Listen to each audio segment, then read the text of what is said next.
So this is the image that you've taken, which is quite spectacular, really, isn't it? I think it's very impressive. Two people taking the same day and get vastly different results. I was actually at one of the atom blocks processing tutorials, and a guy that was there, and he had his phone, and he's showing me his observatory, and he's rolling the roof off all of his phone. And I said, "Oh, that's Yeah. really cool." Yeah. No, actually, it's pretty automated. Like I said, I go every 2 or 3 months. That's the other advantage of Telescope Live, and they have a 24-inch plane wide, and they get some good data. I mean, not only is it Southern Hemisphere, but trust me, that extra 7 inches is pretty cool to work with. The camera is monochrome. The camera's black and white. It only records black and white. But by putting a filter in, then you're getting only the red wavelengths or the green wavelengths or the blue wavelengths. I removed the stars, do all of my processing, my noise reduction, my sharpening, contrast enhancement, all that stuff I do on just the nebula. I wait a day or two and go back and look at it and think, do I like that? I don't want to brag, but I like this image. It turned out really well. Sometimes you get done, you think, wow, that's pretty cool. I really love to have like a 20-inch plane wave or a 24-inch plane wave, but I'd have to factor in the cost of the divorce. Get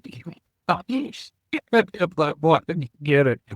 So, it's not cheap to do this. If you do this thing long enough, if you go to my website, I've got over 150 galaxies in my galaxy portfolio. I've got over 20 terabytes of data I haven't even processed. Oh, Right. Yeah.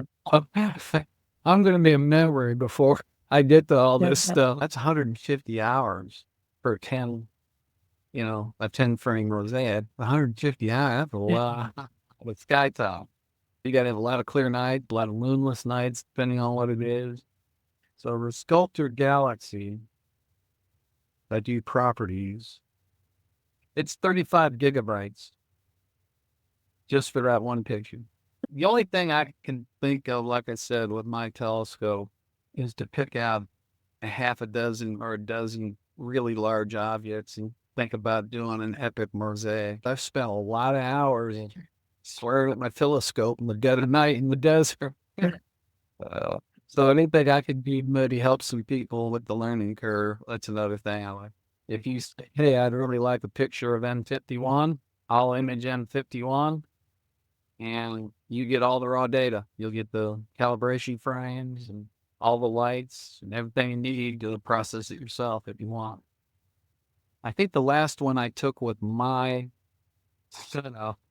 I think it was NGC 1931. So that's, if you're familiar with the Spider and the Fly Nebula. Well, the Spider and the Fly Nebula doesn't quite fit. I'm also working on the three galaxies in the Leo trio, working on those. Hopefully I'll have some data later next month on those three, get those processed.